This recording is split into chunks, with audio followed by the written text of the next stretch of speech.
dive in because now I see so many faces of our patrons here in Wichita. Super glad to see you, unfortunately through Zoom, but nonetheless, I see you. And I hope at least most of you heard from Susie Silbert on Thursday night. That talk was spectacular. She brings so much energy as well as knowledge to her presentation. Soon enough, or quite soon, hopefully within a week, we'll have that on our YouTube channel. So if you didn't you didn't have the opportunity to see it, you'll be able to go stream it online.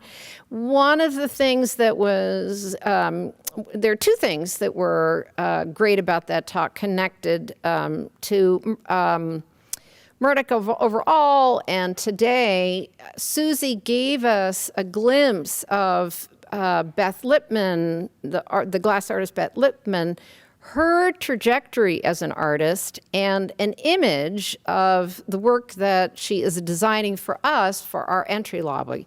And it is quite a thing to behold. It's magnificent.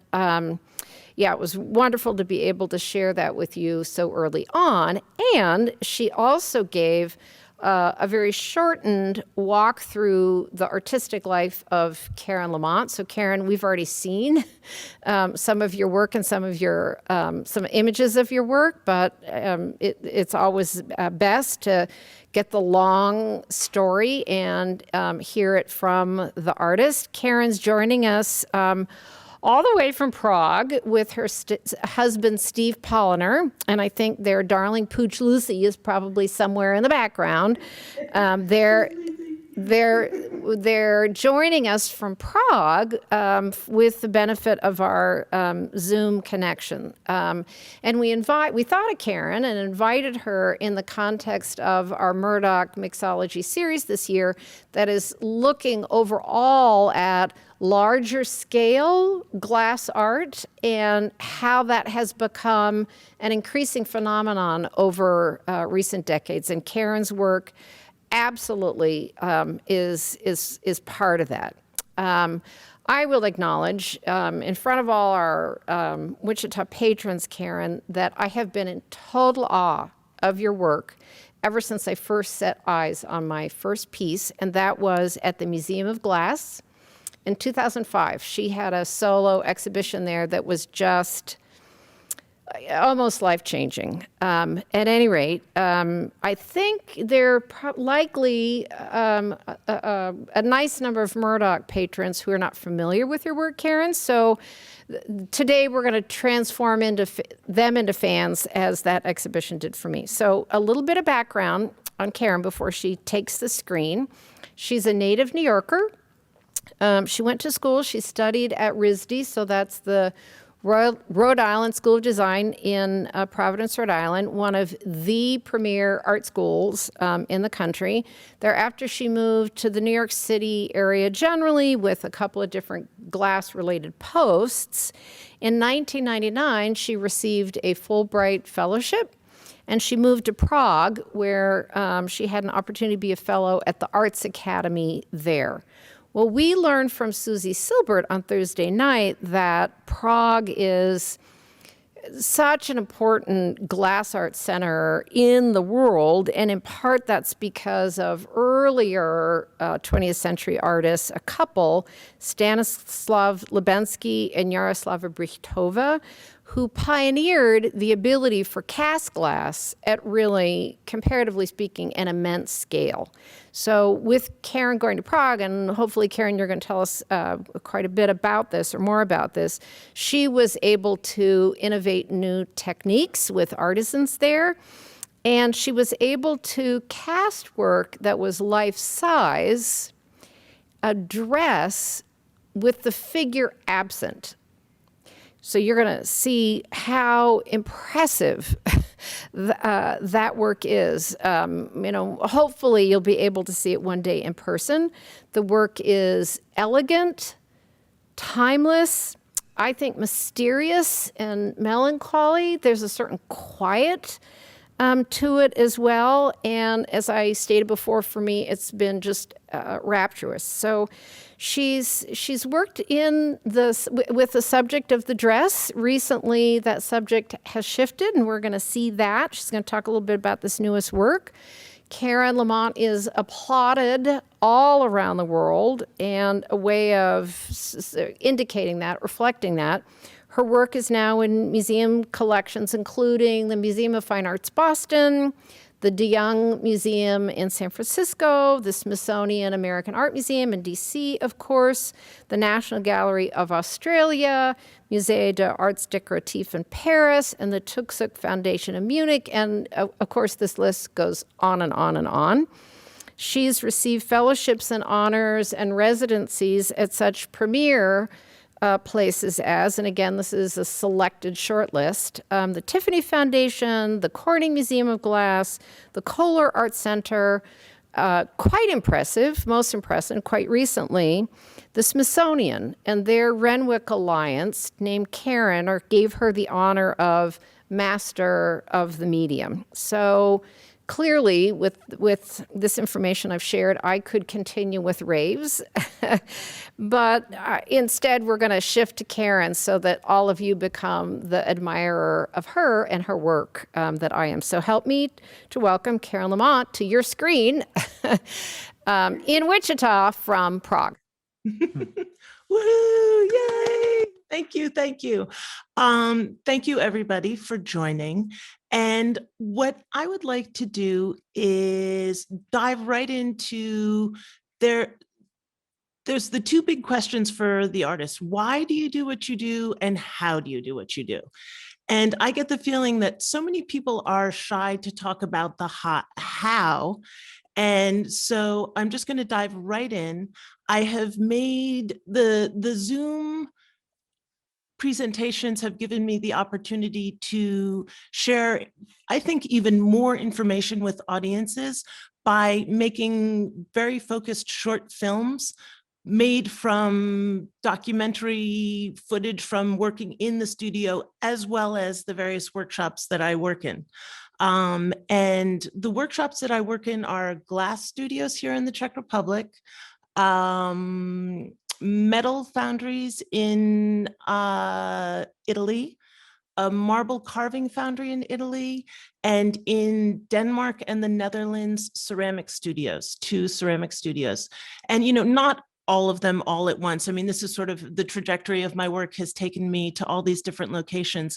And something that I've noticed has happened is that techniques that are used in one material have crossed over and informed the way that I'm working with other materials.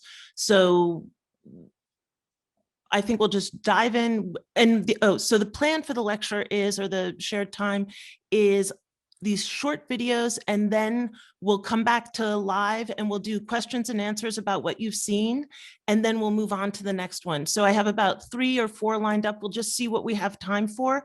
And so we're going to start with making.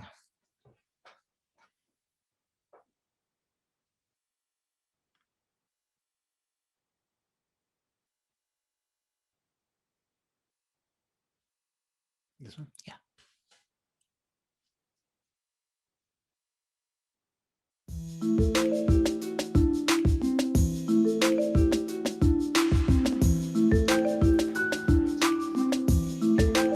I am often asked how I make my sculptures. It's a hard question to answer because ideas, materials, and techniques are completely intertwined when I make art.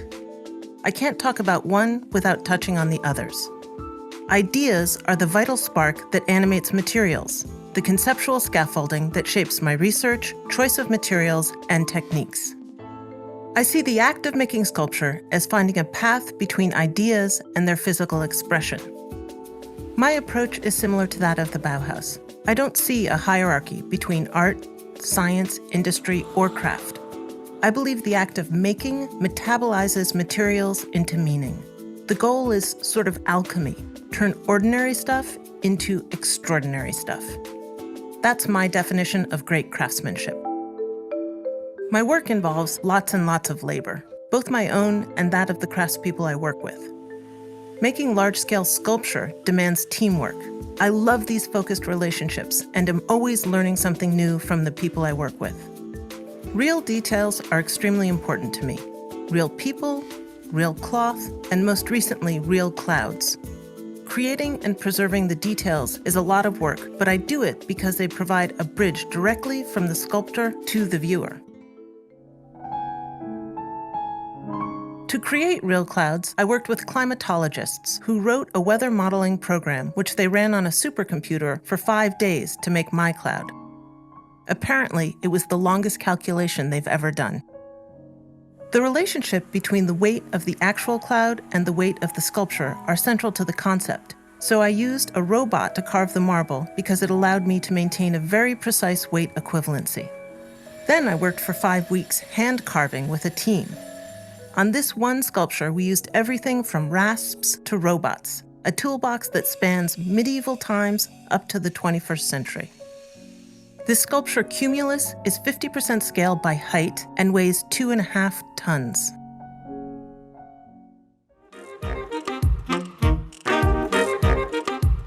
For my sculptures with the impressions of bodies on the inside, I start by taking molds off of live models. Life casting is a tradition that goes back at least as far as Greek statuary.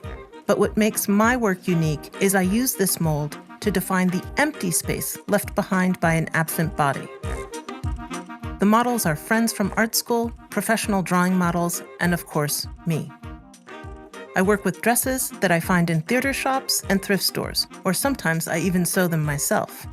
I found the kimonos in flea markets throughout Japan.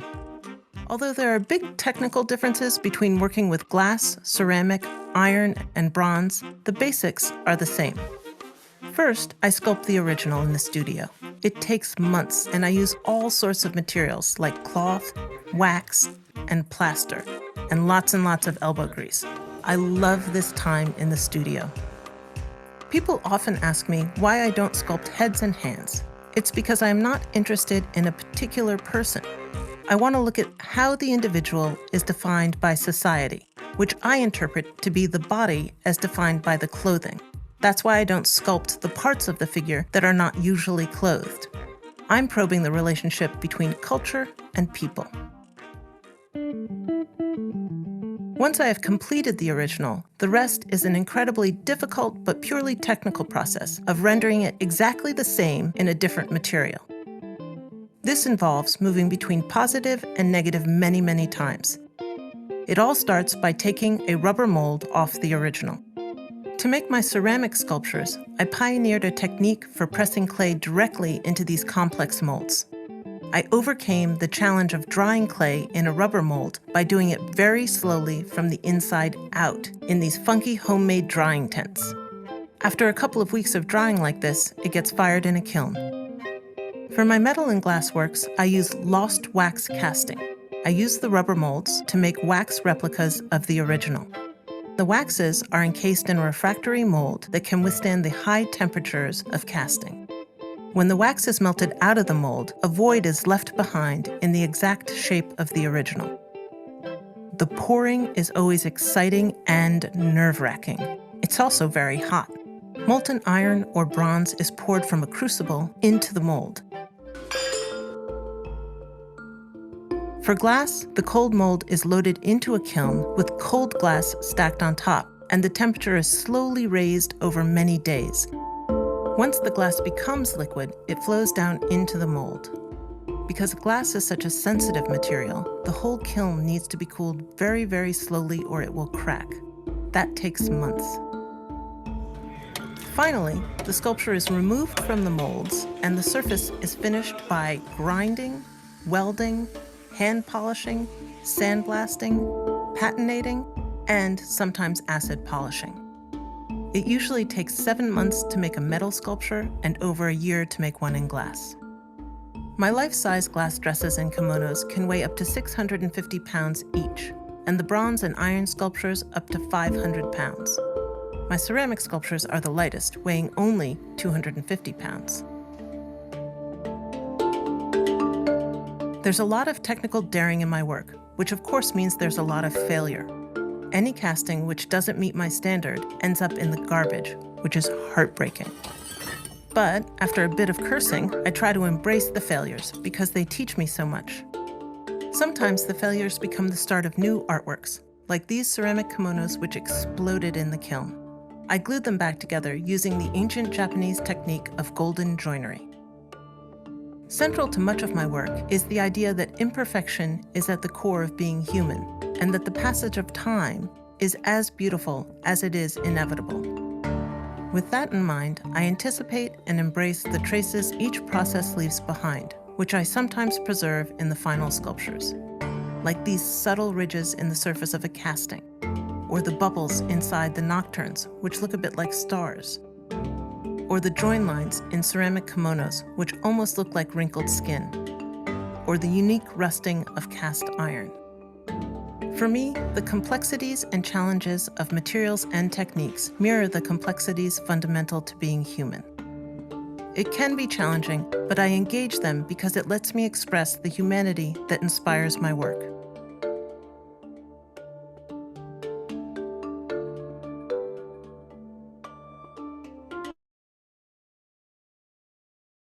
We're back. Oops. Am I unmuted? You're unmuted. Oh, good. We're back. So I think people can write questions in the chat. Is that correct? Is that the format for doing that? Yes, they're more than welcome to. And in fact, we invite that at this point. And if, you know, we can talk about any aspect of the work. The next video I thought we would do is really focused on the why. The most recent body of work that I've sort of completed are called nocturnes, and they're inspired by night. And so I have the next video is sort of my research and inspiration for that. But because you just saw this one, I wanted to pause and take any questions that have jumped into your mind. And, you know, you might, after the next one, you might think, but wait a minute, what about that? When she was in that foundry, how did that work? It's fine to go back. You know, any question, any time period is fine. We don't see anything in the chat yet, so maybe I'll jump in with the question for all of us that's sort of burning in my mind. So you started and you trained in glass. What inspired you? And it seemed pretty brave in that your technical ability in glass is amazing. Must have taken quite a bit of courage to move to bronze and or ceramics. And so what was your thinking with that? Well, my thinking was when I was in art school, I actually started in the painting department. And when I was in high school, I was completely enthralled with printmaking. So when I went to college, I thought, oh, I really want to be a painter. So I tried that, but the department was huge. And so I switched to the glass department, which was in the sculpture building. So on the first floor was the metal foundry. And we were actually allowed and encouraged to take classes in other departments. And I campaigned for a little while to have like a foundry building major where I could do ceramics, metals, and glass all together. That was all in the same building. But at that time, the school wouldn't entertain that idea. They do now. So they'd always been sort of part of my vocabulary. And when I got to New York, I continued with my sort of material explorations. I worked at Dieudonné Paper Mill, which is a handmade paper place in the city. And at the Sculpture Center, I carried on with bronze casting. And then after the Fulbright year here, is when sort of glass took a very center stage, because I realized that the scale I wanted, I was always frustrated by scale. And that's actually why I left the United States initially. My vision had always been for large scale work, and I kept on hitting technical / equipment problems. And I would go to visit metal foundries and I would see, you know, just huge metal sculptures happening on a regular basis. And I thought there must be somewhere in the world where this is happening. And then I actually met Professor Lubinsky and Mrs. Brichtova one year at Pilchuck.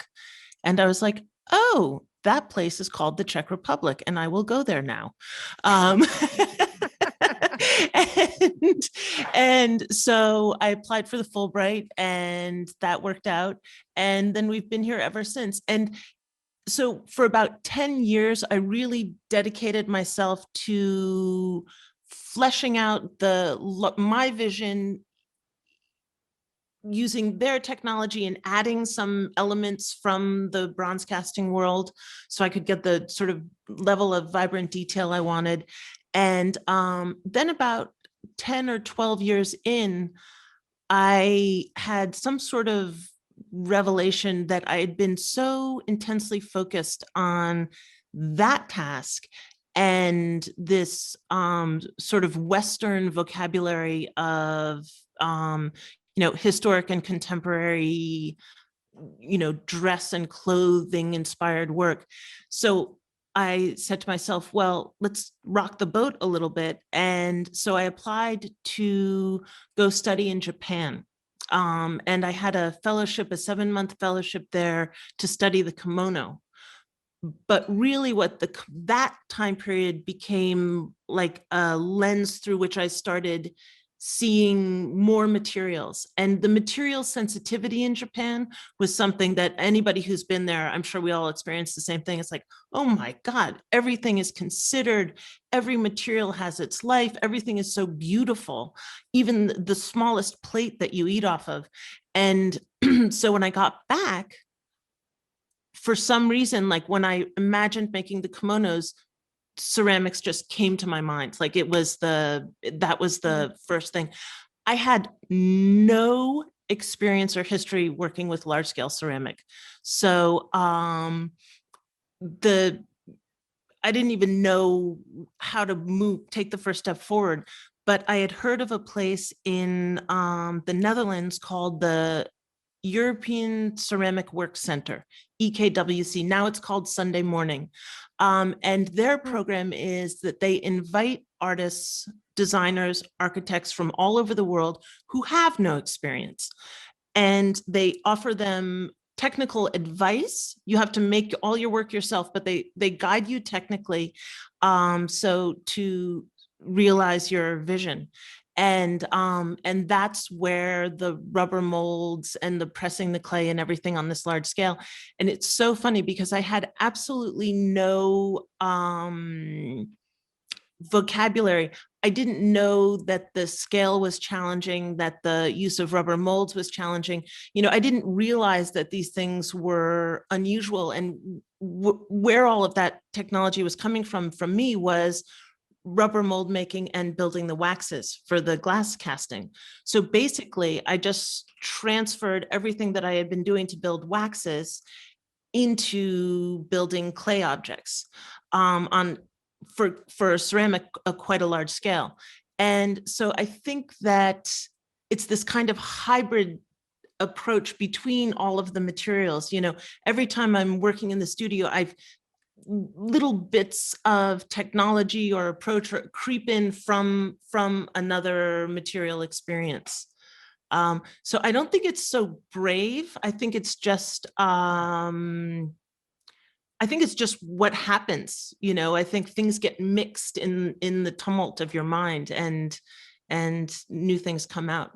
Pretty amazing problem solving nonetheless. So we do have 2 other questions. And before I get to them, I want to give a shout out to Lonnie McGregor, who's on this call, because as you were mentioning this center in the Netherlands who help artists who haven't done anything large scale in ceramics, that's so much of what Lonnie and Dan Schroer do at Bullseye Glass in Portland. And for all of us who are listening in, they are our speakers in April. So go Lonnie, go Dan. Oh, wow. The two questions that you have.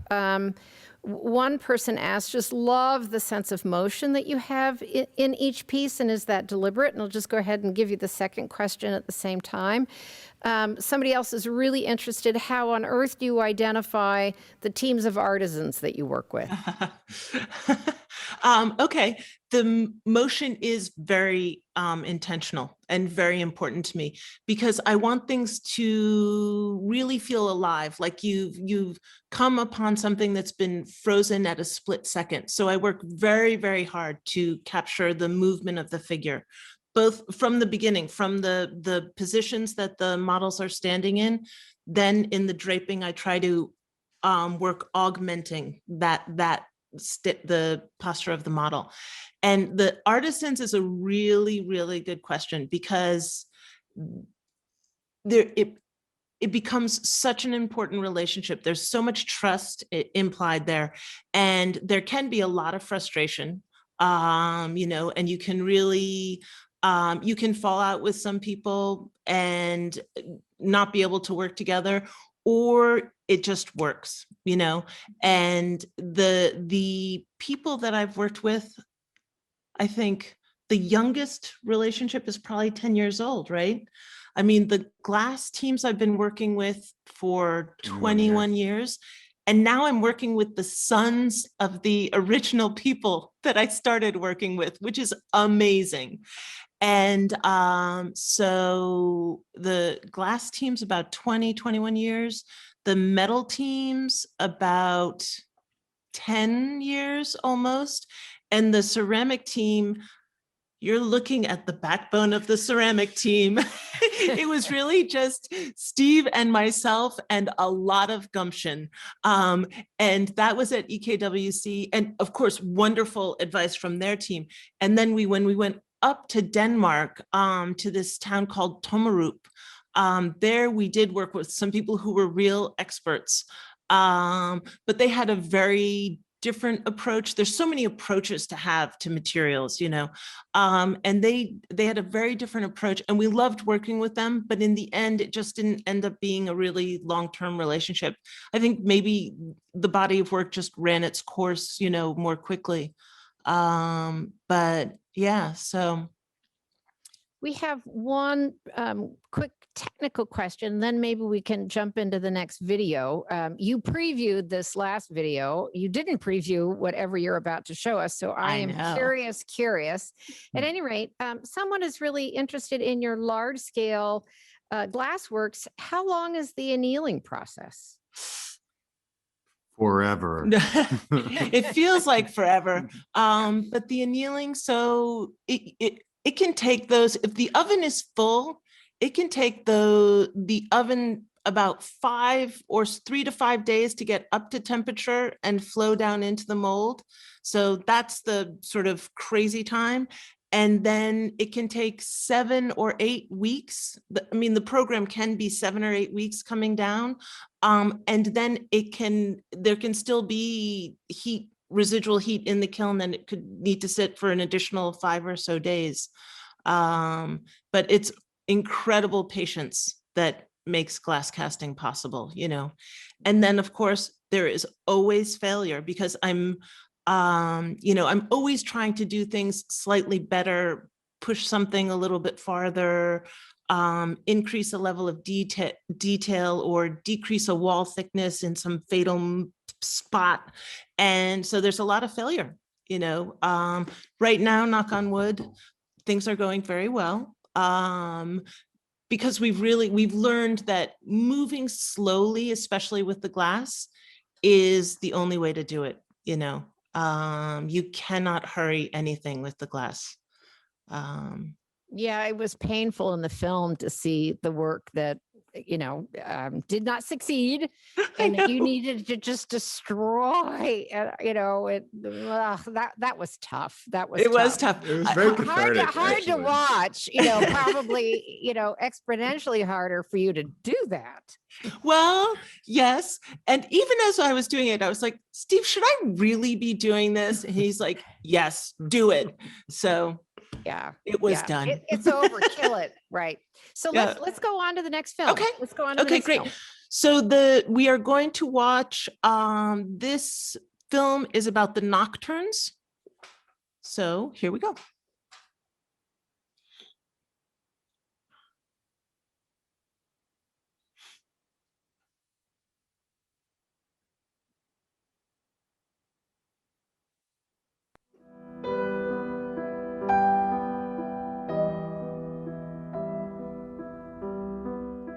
For almost 20 years, I have focused on the expression of iconic female beauty in fashion and figurative sculpture. I enjoy exploring the cultural transformation of the nude through dress. In 2009, I became focused on night, and I began to think about the human body in a much larger and more abstract context. I wanted to look at how we interpret the infinite space that surrounds us, how we place ourselves in it and try to find relevance in a largely indifferent universe. In the fields of science and art, I studied how we imprint the human figure on the infinite, thereby translating it into a language we can understand. Nyx, the goddess of night, and all of the constellations that we have mapped over time attempt to anthropomorphize the infinite. I became interested in making female figurations of night. I titled sculptures Nocturnes, and like the musical compositions of Chopin and John Fields, after which they are titled, I focused on atmosphere over narrative. I studied the biological science of night, as well as astronomy. For the first time, I used color in my glass sculptures. I worked with German scientists to create a color and density that would create penumbral garments.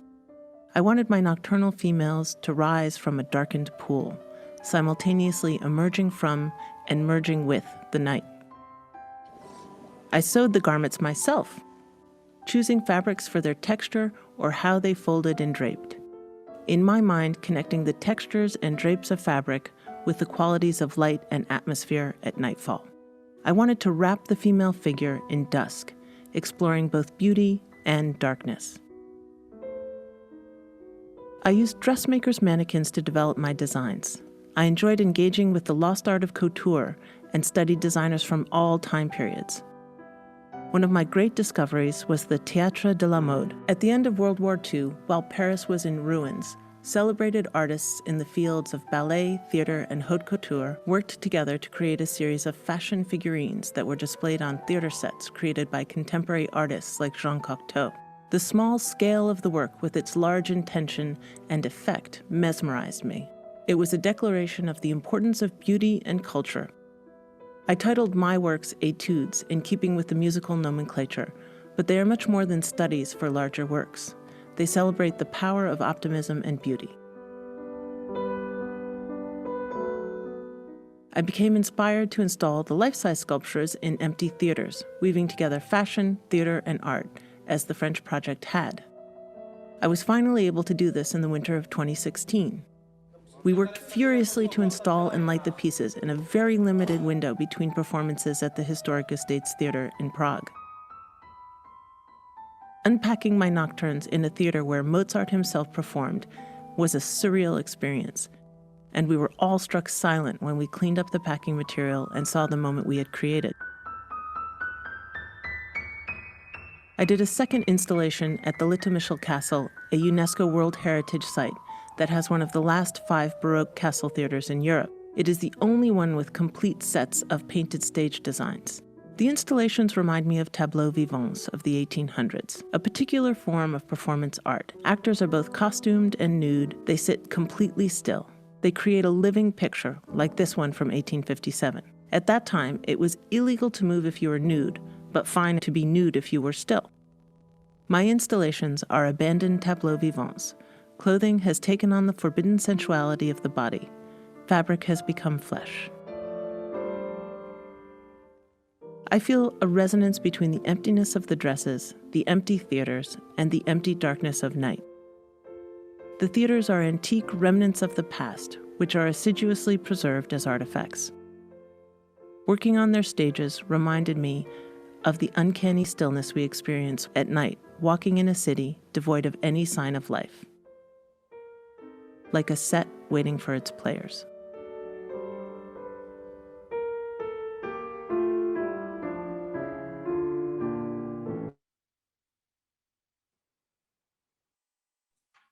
We're back. So that's one of my favorite bodies of work, because there's some kind of symmetry in the inspiration of those small figurines, and then returning the very last phase of that work was taking those large scale sculptures into the theaters.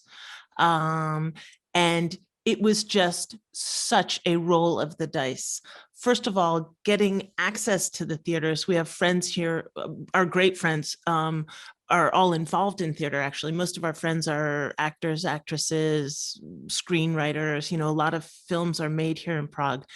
And so they did the introductions and we got the access, but we didn't really understand that the access was like, you have 1 hour between, in the morning they practice whatever the next play is going to be. And then in the evening, there's the performance. So we had that just tiny little window to get in and get out.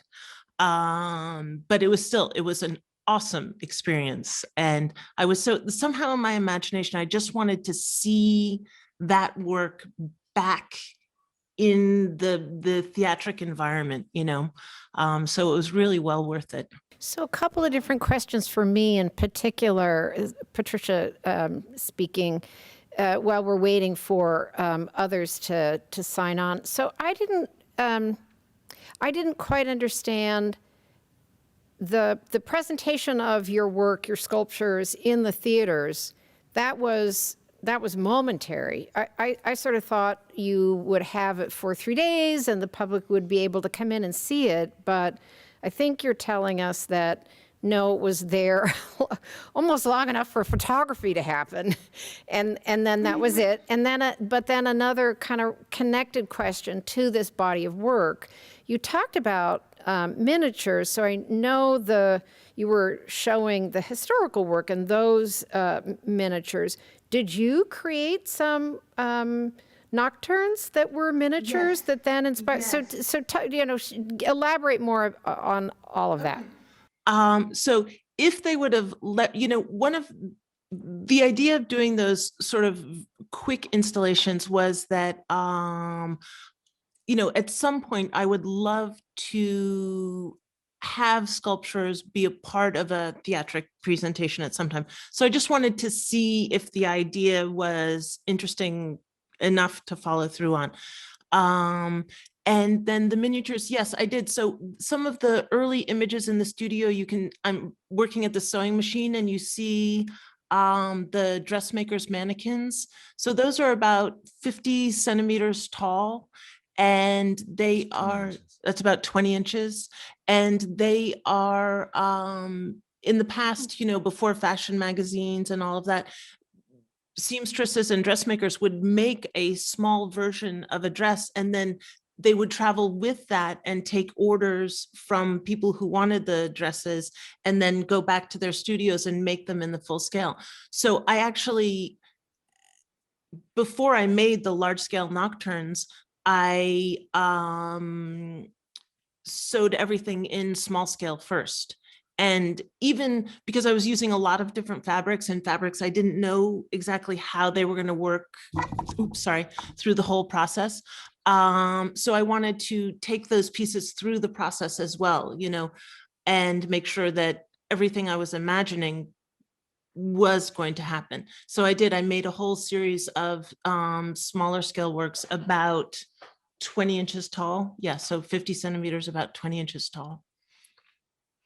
And so tell us again about the theater installation. And so you knew in advance that it'd be there just for this blink of time. Yes. So that was to be able to capture it, I guess, in that environment photographically. And no public was able to come in, or just the theater people, or how did that work? It was just the theater people, Right. I would have gladly left them there, but these were functioning theaters, and we did, the Litomyshl is a historic theater, but that is pretty far outside of Prague. And we did talk a little bit about possibly doing a longer lasting installation there. But, then life rolled on and everybody was working on different projects. So it was really, I kind of like how, in a way, precious the installations were, just because they were so momentary, and we documented them in photographs. So, and, sometimes I do print those photographs and include them in exhibitions. Okay. So a couple of questions have come up. People are acknowledging, oh my gosh, you are so terrifically skilled. Are you a musician, and have you ever played Chopin? And then others are interested to know which couture designers are your favorite or have impressed you and therefore your favorite. So I did play piano as a kid. I played from the time I was like 6 until I was 13. And I loved it. And I sort of, as I got towards the 13 era, I learned about the prepared piano. So my adolescence was expressed by filling the piano with paper clips and knives. And, this was like a conceptual music thing, kind of John Cage and everything. And my sister was also playing piano at the time, and she just about was ready to kill me. So I was more interested in conceptual stuff, less in the classical stuff. And so I gave up on music. I think if I had been introduced to something like jazz or something more innovative, I might have stuck with it, but it was a little too tame for me. And so, couture, Madame Gris, I think, is one of the most awesome dressmakers of all times. She always says, she said if she had been born a man, she would have been a sculptor. But sort of the most creative thing available to her at the time was dressmaking. And she worked directly on her clientele. And it was miles and miles of fabric. And she became very famous for these Grecian gowns. And they are gorgeous. Another sort of rule breaker I love, of course, is Coco Chanel. And then contemporary fashion, I hate to admit that I'm a little out of it. I'm a little out of the loop. I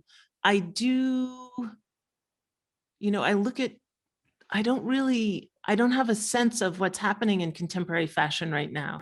I can't imagine why. You have nothing better to do. Given all the different projects you're engaged in, Karen and Steve. So someone is asking you, what about Marchesa?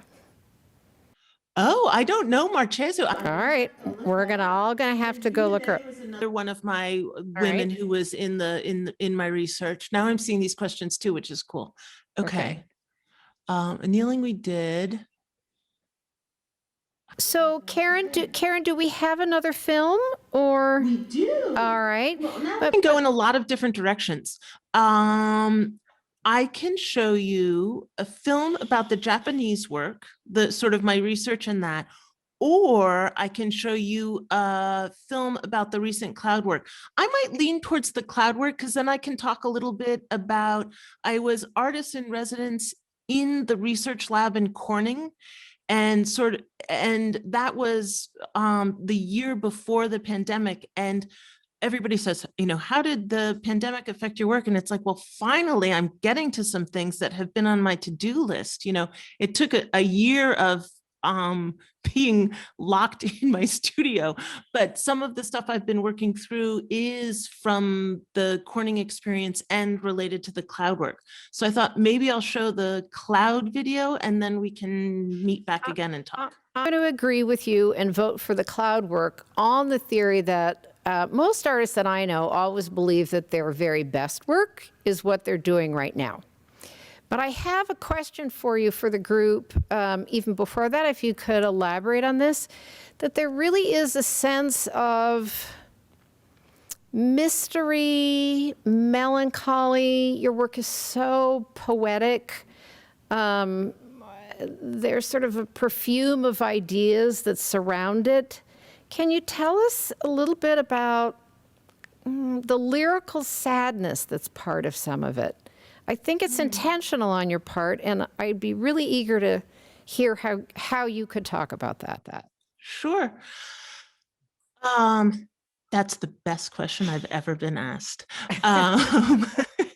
So when I was studying art in high school, the art that I always gravitated towards was this German expressionists, this little bit like, it's kind of the harder parts of life, the artwork that was made about the harder things, you know.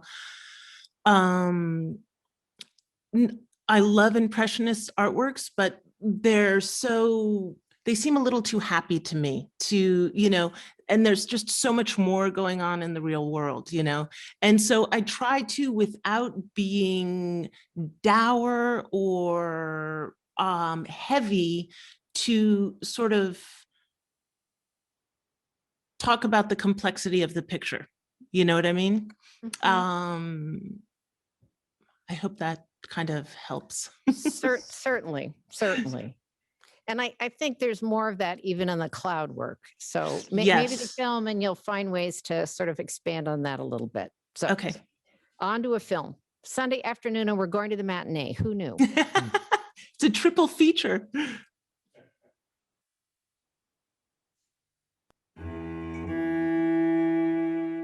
I am fascinated by clouds and have been since I was a kid. Clouds have appeared in my artwork since college, but in the past few years, I've taken my interest to a whole new level. The more I learn about clouds, I find it's the different aspects of their physicality that inspires the material I choose. I've been exploring their weight and movement, how they affect weather and climate, as well as the beautiful way they transform light. Cumulus clouds weigh many, many tons, but they float. I wanted to bring this massiveness into focus, so I worked with stone. I wanted to make a direct relationship between the weight of the cloud and the weight of the sculpture. The veined stones are a perfect visual representation of the flow of clouds, their ever-changing, fluid nature. The rusted iron clouds interact with the environment because after casting them, I put them outside to rust. It's important to me that the patina is created by the local environment and changes over time. Clouds also play a key role in climate because of how they affect light. Clouds aren't actually white. They are made of tiny droplets of clear water which scatter light. I've spent several years developing a glass that scatters light in the same way. Now I feel I can cast a cloud or sculpt fog, affecting light in exactly the same way clouds do. These are exciting new frontiers for me and the beginning of a new phase of my work, intimately connecting material phenomena to the subject matter I am working with.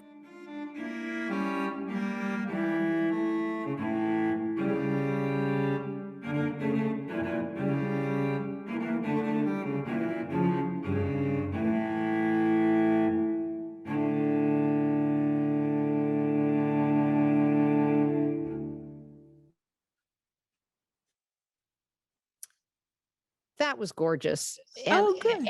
And applause to however you do this filmmaking. The editing, the music, it just all falls together beautifully. Steve, is that you who helps out with a lot of that? Well, applause. One of the things I think you said maybe in the first film, Karen, is that there's an equation, or at least there's a relationship that you want between the physical weight of a cloud and the weight of the sculpture that you're creating. And that blows my mind because I see clouds as, you know, puffy candy up there that they're weightless, but apparently I'm wrong about that. You know, so I started studying clouds and I joined a group, the Cloud Appreciation Society, which I just have to give a shout out to because— Who knew? There's a Cloud Appreciation Society in the world. All right. He's an honorary ambassador. Yes, I bet. I'm an ambassador for the Cloud Society. And when I was doing the Nocturnes, I joined the Dark Skies Society. So I like to say I'm a joiner. And so in reading, so, you know, I read all of the books that they've printed and recommended and everything. And I got it, I was reading the description of each cloud type and its attributes. And it said that a cumulus cloud can weigh up to 20 tons. 200. Sorry, 200 tons. And I thought, wait a minute. And of course, the way they said it was really cute. They're like 80 elephants or 100 elephants or whatever. And I was like, wait, because that gave me the visual I needed. I was like, there's the cloud that I think of as this ethereal, floating, beautiful thing. And there's 100 elephants on the ground. And how could this one thing weigh the same as that other thing, that group of elephants? And then I started thinking it through. And of course, we've had massive rainstorms here, and, our basement has flooded, and I've had to carry the water out in buckets and everything. And it's like, well, of course, it's just these very small droplets of, like, minuscule droplets of water that are held aloft by thermals.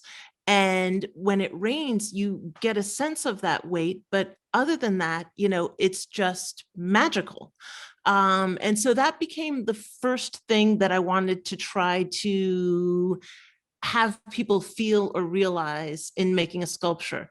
And so I thought, well, the thing that makes sense, and I mean, there's so many cool things, like in doing research about something, like I learned the old English word for cloud is cloud, and it means a pile of rock or a mountain. And I literally have so many times looked at the horizon and said, wait a minute, I didn't know there was a mountainscape there. And then I've realized that it's cumulus clouds off in the distance. And I had already made my decision when I read that I really wanted to make my cloud from marble. And I thought, it's so funny. I made this like cloud stone connection, and people have in the past as well, that there's something about clouds that is stone-like, and there's something about stones that's cloud-like. And so, okay. Oh yeah. So the weight. So, that was the sort of real focus of the stone piece. And so I worked with climatologists from Caltech, Tapio Schneider and Kyle Pressel, and they formulated that block of weather and then reached in and we isolated a single cloud. And with their help, we were able to determine its exact weight, which was 17 tons. And I was like, okay, so if I think about, you can look up everything on the internet now. So I was like, well, all I need to do is figure out the specific gravity of an average piece of marble. And then I can figure out the dimensions that this stone piece needs to be to weigh 17 tons, right? And then if I used a computer, because the computer, the cloud was modeled in a computer, and so I had a file format that could run a digital carving machine, then I knew that the weight would be exact, that I wouldn't be guessing. And so we figured out that for the marble sculpture to weigh 17 tons, it would have to be 12 feet tall. And again, here we are, the sort of boldness of a beginner can be a hilarious thing. So I marched into a marble carving foundry and I was like, I want to make a 12-foot tall cloud. And there I am with my little digital printout, I'm thinking, this is it, we're doing it.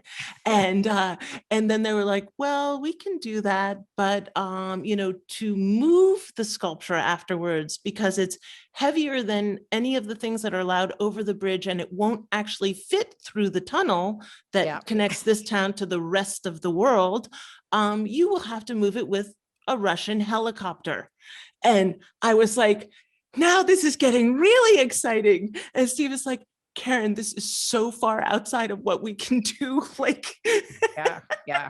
So it was every move from that moment on would always have to be done with a gigantic helicopter. It was larger than a standard container, so it can't fit on a container. It was like everything was. When you see parts of those windmills like traveling down the highway, and it's like extra wide, stay back. That would be my cloud. Every little step it took, and so I was like, well, I've done this before. I've made a small scale sculpture before I make the large scale sculpture. So that first cumulus was 50% by height of what one day I hope to make 12 feet tall. But yeah, so that, you know, that was the first sculpture. And then, oh, I know what I wanted to talk about. When I, a couple years later, I was invited to Sullivan Park. And the thing that I had gotten hung up on at Corning Incorporated, that's their scientific research facility. And they do this very unusual residency where they invite artists to come into the lab and work with scientists. So for me, this is a dream come true. I'm like, woohoo. And the thing that I was getting hung up on at that point in time was the way that clouds transform light, how when light enters a cloud that is either water droplets or small ice crystals, how the light is transformed by that movement through the cloud. And I got this idea in my head that like in the deepening of my material and ideas connection, that I could find a glass that transformed the light in exactly the same way. And I had, you know, I read about in my Cloud Appreciation Society handbook that there's types of scattering. So clouds scatter light. There's something called Rayleigh scattering. It's the reason why the sky is blue. And then there's something called Mies scattering, which is much more like when it's foggy, like that's Mies scattering. And so I wanted to see if I could work with the scientists or learn from the scientists of a glass formulation that would handle the light in the same way. And I had an idea that opals would do for, were basically could do Rayleigh scattering, and that there were other kinds of glasses. Anyways, it gets very, very technical and very, very scientific very, very quickly. And but over the course of the year, I had 4 work sessions. And so we were able to start working with some glasses that did actually physically do exactly what the clouds did to light. And that was totally incredible to me, because there is something in like material honesty. You know, the reason why I go through all this trouble is there's something about material honesty. Like I hate illusions, right? Where you use a material to paint something to look like something else. Like for me, it's about the connection between the material and the idea, and that the honest material can show the idea. So the So let me, so can I interrupt with a question?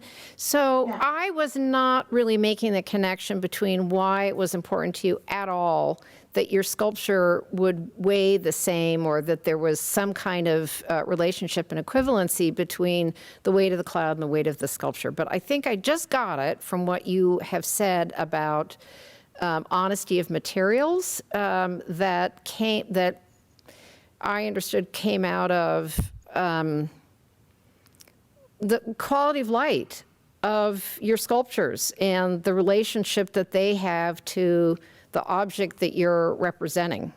So is that kind of where this weight question came for you? Exactly. Can you say a little bit? Can you say a little bit more about that? So I think it's something that kind of got into my head when I was in Japan, that the way the materials were used told the story. And so that kind of, even if it's rough or raw, like all the metalworks, nothing is patinaed, nothing is, it's the voice of the material that tells the story of the piece. And so I think that, and even in how the cloud, we arrived at the shape of the cloud, I had so many harebrained, stupid ideas on how to make a cloud.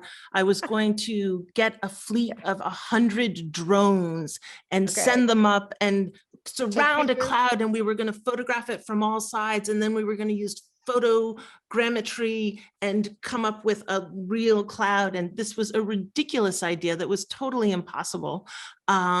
But I kept on writing to people at the Cloud Appreciation Society about this, and and they were like, "We've got a live one here." Yeah. So they were like, you should really think about working with modeling. And I was like, modeling, weather modeling. I really was not sure about that idea. Yeah. And then they introduced me to the scientists, and I really understood that there was an honesty in that weather modeling that was good. That this form was going to be shaped by actually the forces of nature. All the computer program did is set up the moisture, the diurnal cycle, so the hot and cold of day and night, and run it in fast forward, and that's how they create the weather. So that was honest. And so I thought, okay, well, I'll work with that. Mm-hmm. And then the weight became the focus for that first one. And then the light. And, now the thing I'm thinking about is this idea with the metal pieces of the weather being not only the subject, but also a participant, as the rain falls on the metal, and the patina is created by that, and I had this idea that at one point that I would make 5 clouds that are the same and distribute them in completely different atmospheric locations and let them take on the weather of that place, and then reunite them together. And you could see, hopefully, the different patinas on the different clouds, so it's these kind of things that, like, when I'm talking about material honesty, that's what I mean. So when you do that, we want you to invite us to the exhibition opening, because that would be so cool. We are getting toward the end of our time, or we're kind of at the end of our time, but you have another really interesting question in the chat, which is, I don't know if you can see it. Do you see your work with clouds as a comment on climate change? There are relatively new clouds we have been seeing in Kansas. Are you considering all clouds or just cumulus? We are also seeing large funnel-shaped clouds that pour heavy rain in a narrow area. So thoughts about cloud? Okay, so the asperitas, first of all, is the new cloud. And what happened was it was identified by citizen scientists, members of the Cloud Appreciation Society. Well, there you are. Good thing you're a joiner. And Kevin Pinter Piney, who is our fearless leader, he went to bat with NOAA and the Meteorological Society. And in, I think it was 2019, the first time the Cloud Atlas came out on digitally, asperitas was in there as a cloud identified by citizen scientists. So first of all, that's amazing. And comment on climate change. Well, I'll tell you I'll try to say as quickly as I can. The scientists I started working with were not interested. Yes, there's asperitas. I see it. Yes. They were not studying cumulus clouds. They are studying a cloud type called stratocumulus. Now, the reason why this cloud is of interest to them, because it covers 2/3 of the ocean's surface. And it is the reflective layer that pushes the sun back up, the heat of the sun back away from the planet, out of our atmosphere. And what is happening is, as the CO2 levels are raising in our physical environment here, it impedes the ability of this cloud to form. So it's what they call a tipping point cloud. And they are worried that if we don't, get our CO2 under control, that that will become an extinct cloud. And they said that to me, and I was like, an extinct cloud? I mean, that was a knock on the head, like the 100 elephants. I was like, what are you talking about? I didn't know that clouds could go extinct. How is this even possible? And So that's what they're studying. And it's very difficult to study the weather on the planet all at once. So they do it in these small modeled blocks, and then they extrapolate out. But the hope is that the renewables are becoming less and less expensive, and fossil fuels are sort of going out of fashion. And Tapio Snyder, who is sort of the head of the whole group, feels very optimistic that simply the economics of renewables becoming more approachable for people will solve the problem in and of itself. But on that note, one of the crazy things Stephen and I have undertaken as part of lockdown is we calculated the entire carbon footprint related to making my work since I graduated from college. So Steve went to a better school for math than I did. So yeah. Steve's the mathematician, correct? He's the mathematician. So what we did was we calculated it on the generous side. So like we have, we know how much my sculptures weigh. We know everything I've made. He keeps a database. And so we added 20% for the what's called the nasitnice, which is reservoir. And then we doubled that entire number. We included like shipping it from here to America. We included the fuel usage for making glass, and then the fuel usage for melting it in the kiln. So we really were thorough with everything. We doubled the number and offset my entire carbon footprint. There you are. Done. And then we made the promise to ourselves that all of the public lectures we do or anything I get invited to where there's a stipendium, that is going towards offsetting carbon as well. So my stipendium from this talk will be going to setting off. So the stipendium from this talk will offset 125 tons of carbon. Yes. There we are. We can feel good about ourselves in yet another way for connecting with you this afternoon. And we've really reached the end of our time. I want to do a shout out, though. I'm doing an advertisement for you at the moment, Karen. There's a new, beautiful Rizzoli, heavy book of Karen's work. The work itself is magnificent. The photography is exquisite. The writing is amazing. Everybody, all our Murdock Society patrons should run out and buy a copy of your book, Karen. And we can't wait for the day that you're going to come to Wichita. It won't be next month. It might not be next year. We'll see. But we know that we're going to get the two of you here. This has been wonderful, wonderful. And thank you from the bottom of my heart for connecting and sharing your story with these amazing people here in Kansas and Wichita. Well, thank you very much for inviting us. We're so glad that we could Zoom in and meet for this time. And if you ever find yourself in Prague individually, feel free to knock on my studio door. Okay, you don't know what you just brought upon yourself. Thank you, too. Thank you so much. And take good care. Thank you. Take good care. Bye. Bye.